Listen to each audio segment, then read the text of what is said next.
সকালবেলা 2টা রুটি খেয়ে আমাদের রক্তে যে পরিমাণ চিনি বাড়ে, রাতের বেলা মাত্র একটা রুটি খেয়ে সেই একই পরিমাণ চিনি বাড়ে। কারণ সকালবেলা আমাদের শরীরে ইনসুলিন হরমোনের সেন্সিটিভিটি রাতের বেলা তুলনায় প্রায় দ্বিগুণ কার্যকর হয়। স্পেনের মুরসিয়াতে অবস্থিত আরিশাকা মেডিকেল ইউনিভার্সিটির একদল গবেষক 9 জন পুরুষ এবং 9 জন মহিলার উপর এই গবেষণা পরিচালনা করেন। এই গবেষণায় অংশগ্রহণ করা প্রত্যেকেই ছিলেন স্থূলকায়, যাদের অ্যাভারেজ বিএমআই 41.8 ছিল।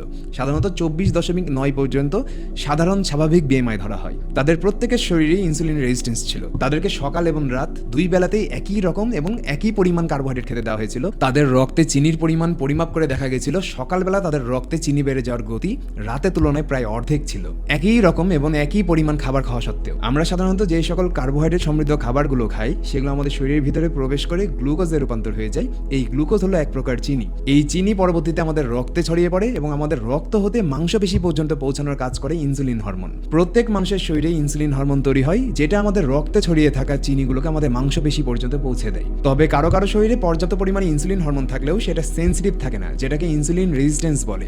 এই ইনসুলিন হরমোন রেজিস্ট্যান্স হয়ে যাওয়ার কারণে আমাদের রক্ত হতে মাংসপেশি পর্যন্ত চিনি পৌঁছাতে পারে না, যার কারণে ডায়াবেটিস হয়। গবেষণায় দেখা গেছে সকাল 8টা পর্যন্ত আমাদের শরীরের ইনসুলিন সেন্সিটিভিটি অনেক বেশি হাই থাকে এবং রাত 8টার পর আমাদের শরীরের ইনসুলিন সেন্সিটিভিটি কমতে শুরু করে। এই জন্যই মূলত বলা হয় যে সুস্থ থাকতে হলে আপনাকে সকালবেলা সর্বোচ্চ পরিমাণের খাবার খেতে হবে এবং পরবর্তীতে যত দিন গড়াবে ততই আপনার খাবার খাওয়ার পরিমাণ কমিয়ে নিয়ে আসতে হবে।